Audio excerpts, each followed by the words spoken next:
এই গাইস, আমরা আজ বেরিয়ে পড়লাম রাত্রিবেলাতে বন্ধুদের সঙ্গে তারাপীঠের জন্য। তারাপীঠে বেরিয়ে আমার জন্য চলে এলাম স্টেশনে। স্টেশনে আসার পর টিকিট কাউন্টারে টিকিট কাটলাম, কিন্তু টিকিটওয়ালা বেশি বকতে লাগলো, কোথায় যাবে যাবে টিচারে যাবে। তাও বললাম তো বুঝতে পারছে না, কানে টাওয়ার চলে গিয়েছে। তারপরে পয়সা দিয়ে যখন টিকিটটা নিচ্ছি তখন ও বলছে কোন। তারপর বন্ধুকে নিয়ে বেরিয়ে পড়লাম লিফটের দিকে। লিফট দেখছি বন্ধ আছে। ও মাই গড! তার জন্য আবার চলে গেলাম একটু মন্দিরে, ছবি তুলে নিলাম। ছবি তোলা বলে কত বন্ধুর সঙ্গে দেখা হয়ে গেল। দেখা হওয়ার পরে ওরা বলছে কোথায় যাবে, ওরা বলছে তারাপীঠ যাবো। তারপর ট্রেন এলো, ট্রেনে দেখছি ও মাই গড কত ভিড়। তারপর বসার জায়গাও পাই না, তার জন্য অনেক স্যাড হয়ে গেলাম। তারপর চলে এলাম রামপুরহাটে। রামপুরহাটে পর লিফটে চাপার পর দেখছি শুধু মেলা লেগেছে, কিন্তু এটা মেলা নয়, এটা সব মায়ের ভক্ত। স্টেশনটা দেখছি পুরো মেলা লেগেছে, কিন্তু এটা স্টেশন না মেলা লেগেছে কিন্তু বোঝা যাচ্ছে না। এটা হচ্ছে রামপুরহাট স্টেশন।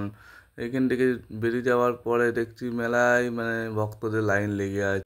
তারপরে বাইরে রওনা দিলাম। বাইরে রওনা দেওয়ার পর স্টেশনে ছবি তুলে নিলাম। স্টেশনে ছবি তোলার পর চলে এলাম মুন্সিপা মোড় 1 নম্বর গেট। মুন্সিপা আসার পরে কটা সবাই বন্ধুর সঙ্গে দেখা হয়ে গেল।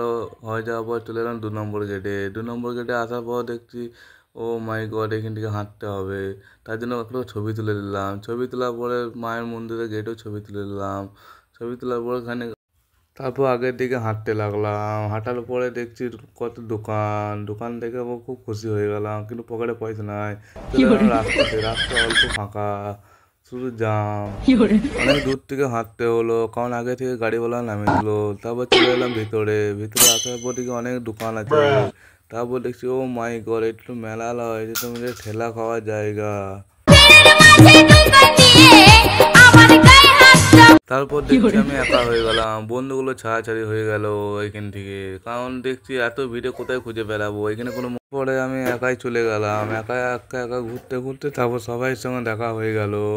হওয়া যাওয়ার পরে পরে এখানে কিছু ছাবড়িগুলো মারাপিট করতে লাগলো, ঠেলাঠেলি করতে লাগলো। তারপরে চলে এলাম মায়ের মন্দিরের কাছে, কিন্তু মায়ের মন্দিরের কাছে যেতে যেতে যেতে যেতে আমার জুতো খুলে যায়। জুতো খুলে যাওয়ার পরে ক্যামেরা কিন্তু আমি ঠিকঠাকই রাখি, কিন্তু আমি ক্যামেরা হেলাই না। তাই চলে এলাম মায়ের মন্দিরের সামনে, কিন্তু মাকে দর্শন করতে পারলাম না, তার জন্য অনেক দুঃখ। তারপরে এখানে আর্মি কাকুরা ঘোরাঘুরি করছে।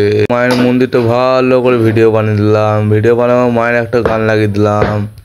এখানে অন্যায়ের কোনো স্থান নেই।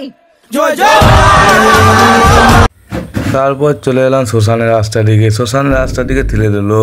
ঠেলে দেওয়ার পরে শ্মশানের রাস্তা দিকে চলে এলাম। চলে আসার পরে এখানে আবার একজন হারিয়ে গেল। এখানে হারিয়ে যাওয়ার পরে সবাই সঙ্গে দেখা হবে, কিন্তু কোথায় চলে গেল খুঁজে পাওয়া মুশকিল। তারপর দেখছি আস্তে আস্তে সব বেড়াচ্ছে, কিন্তু মনে হচ্ছে ওইটাই আমার বন্ধু বটে। তো দেখছি এখানে আবার 4জনা বেরিয়ে গেল। 4জনা পেরিয়ে যাওয়ার পর আগরি বাবার সঙ্গে দেখা। আগরি বাবার এখানে বসলাম। এখানে বসে থাকার পরে আমরা পুরো ভিডিও বানাচ্ছিলাম। ভিডিও বানানোর পরে চলে এলাম এখানে আগরি মা বসে আছে। এখানে দেখছি যোগ্য হচ্ছে। যোগ্য হওয়ার পরে মা কালীর কাছে চলে এলাম, এখানে প্রণাম করলাম। তারপর চলে এলাম সাধু বাবাদের কাছে। তারপর দেখছি শুধু সাধু বাবারা বসে আছে।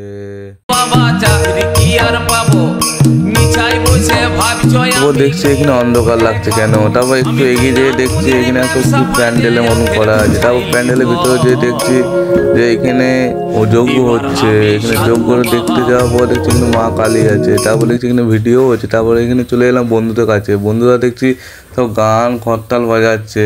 গান করতাল বাজিয়ে তারপর দেখছি সাথে একটা হিজড়া মাসিও আছে। তারপর আমার বন্ধুগুলো দেখে আমাকে উঠে পালিয়ে গেল। উঠে পালিয়ে যাওয়ার পরে চলে এলাম আবার আঘরি বাবাদের কাছে। আঘরি বাবাদের কাছে তারপর চলে এলাম যজ্ঞ দিকে, যেখানে সাধু বাবারা। চলে এলাম সুইমিং পুলে হাওয়া খেতে। তারপর চলে এলাম আবার আগুনের কাছে। এইখানে শুধু সাধু বাবারা শুধু যজ্ঞ করছে।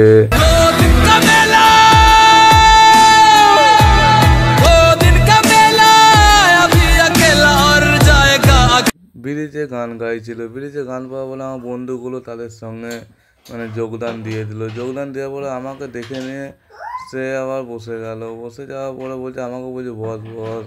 আমি বললাম না ঠিক আছে বসবো না। পরবর্তী দিন বললাম যে তোরা বস, আমি এখানে ঘুরে দেখি। তাই আমি ঘুরে দেখার পরে কি মনে হলো, একটা ভিডিও বানাই। এটা ভিডিও বানানোর পরে দেখছি যে সব ফাঁকা হয়ে গিয়েছে। যেখানে লাইট জ্বলছে এটা হচ্ছে মাতা ঘাট সময়।